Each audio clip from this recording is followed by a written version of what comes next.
Hi, this is Scott Garibay, and today we are going to be talking about Game of Thrones and the fact that the first episode of the Game of Thrones prequel has finished shooting. This is truly incredible to me. There's a lot here, so let's unpack it, okay? So one, Game of Thrones, of course, is truly a unique property. There's really never been anything like it. It was this massively successful book series that got abandoned by its author, right? Fully abandoned. At a level no author had ever abandoned a property, right? It then was finished on television by more persistent, frankly, more skilled writers, right? Because they are able to finish, right? By the way, Benioff and Weiss,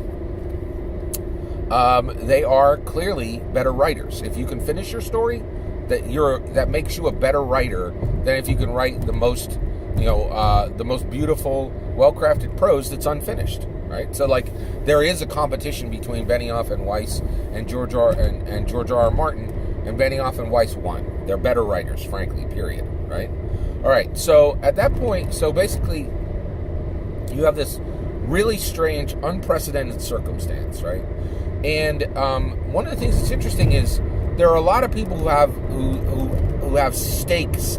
They have stakes they're stakeholders, right? So who are the stakeholders in Game of Thrones? So one, you have George R. R. Martin, right? Now the reality is George R. R. Martin is taken care of. He has his money.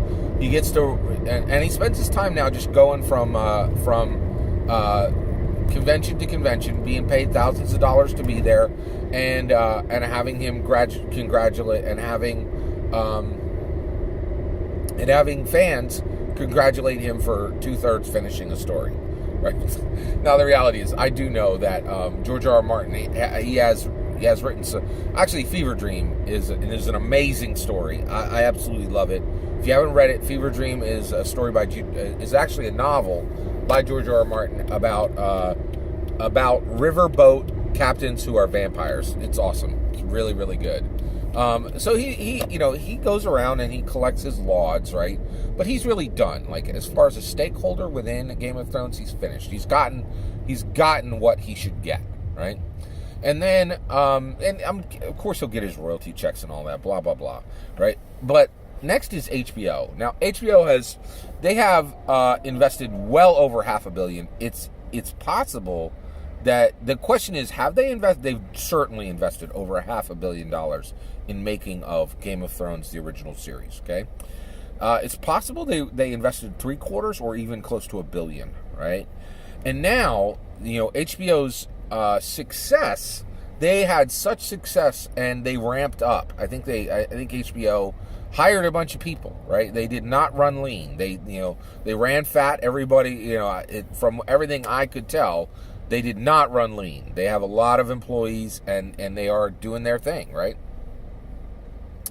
So with that said, there's this question of what is going to be the success rate, what happens with Game of Thrones, right?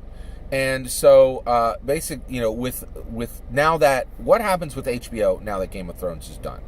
And it's very clear that this is very, very challenging. This is a challenging situation specifically for HBO, right? They are really their back is against the wall because they had this money train going along, which was Game of Thrones, the television show. Now that's done. They don't want it to be done, right? So they had announced prequels well before the series had finished, right? Now, the series finished, and basically, I would say a very vocal, large percentage of the fan base, and there's a big question on it. Exactly, is it a third of the? I would say at least a third of the fan base was not happy with the ending. I'm within that group. I definitely think it was a terrible idea to not have Daenerys specifically win the win the Game of Thrones itself. To me, it seems super clear that Daenerys should have been the one who won the Game of Thrones, right? So basically, I think it's really, it seems crazy that they did not make what should have been very clear. That should have been the clear choice, right? So they didn't do that. It upset a ton of people. I think that's the whole reason people were upset was you built Daenerys up. Come on, it's a chick who controls dragons and is fireproof. Of course, that should have been the person who sits on the throne, right? Well, it should have been somebody else. Like, come on, like it just seems so obvious. Like it just really seems silly that they didn't go. That they didn't figure this out, right? So at this point, like they finish. Here's what happens: they finish the Game of Thrones series, and then everyone just goes bat crap crazy, right? And is like, what the heck? This was a terrible ending. You led me on for 8 years and you ended it like trash, right? And people were upset. Were very, very upset, right? And so, and that's a real concern, right? Like you can't take there were 20 million people watching the ending of Game of Thrones, right? You can't take 20 million fans and serve them trash and think there's going to be no ramifications, right? That's what you would think. That's exactly the reason we're talking today, right? So Game of Thrones delivers trash for the ending, right? And, and I'm like, holy cows, everybody hated this, including me. And everybody went to the internet and complained about it. I didn't really do that. I don't feel like I didn't fill Twitter with, oh, this is junk, right? Like, I guess I did do that a little bit on YouTube. Never mind. I guess I was part of that group, right? So basically, and the reality is, people express concerns the whole nine, right? And so you have this situation, and the reality is, once you had delivered a trash ending, and everybody's upset with Game of Thrones, is like, this is an 8-year bridge to a bad ending. It's not an 8-year bridge to a nowhere, right? Get this. This is what Game of Thrones is. If you read the book, it's a bridge to nowhere. If you watch the series, it's a bridge to a bad ending, right? Like, there's no good destination. Doesn't matter what format you're choosing, right? So in my opinion, it seemed like, to me, the logical extension is, okay, trash ending, this series is done. Like, cancel the prequels, nobody wants them, right? But HBO is like, no, you guys can whine on the internet all you want. We got money to make, right? And the reality is, at that point, HBO is thoroughly ignoring fans and saying, we're going on with our plans, right? We got investors, we got money, we as a company have momentum, and we're gonna give this to you, right? And the reality is, to me, this is terrible business decision. It seems very clear, but the reality is, I know that's wrong. And you know how I know that's wrong?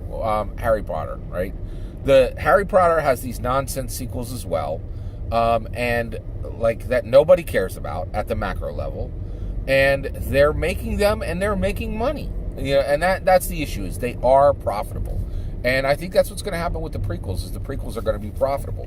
And one of the things that's really interesting is, more and more people have been complaining that, like, sites like Rotten Tomatoes are really impacting the industry because they're taking the voices of fans and making them, and essentially weaponizing them against companies. And people are like, these companies are having a tough time, and I have seen this, right? One of the things is, like, if fans are upset, right, like at Comic-Con about your trailer, it can tank your movie. Like, you can get a third or half the money that you were going to get, right? Fan outrage does seem to have real effects, but it absolutely has limits, right? That's what we're seeing here with HBO. If you have momentum, if you have a lot of money, and if you have a large corporation, you can manage the issue of upset. You can attempt to manage the issue of upset fans.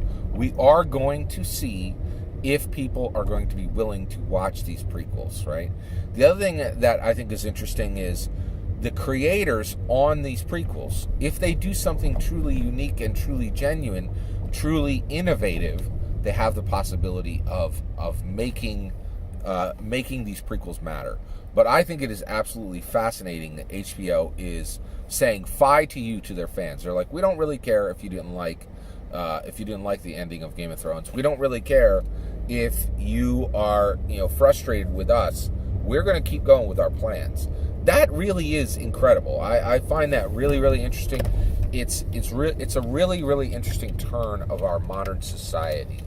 The reason why I think this is being done is fans fan outrage is not enough to stop you from being profitable.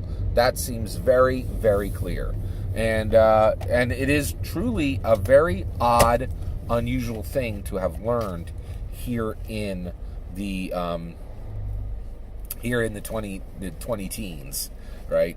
That is my opinion. I'd love to hear your opinion on the topic. Please consider liking and subscribing, and have a wonderful millennium.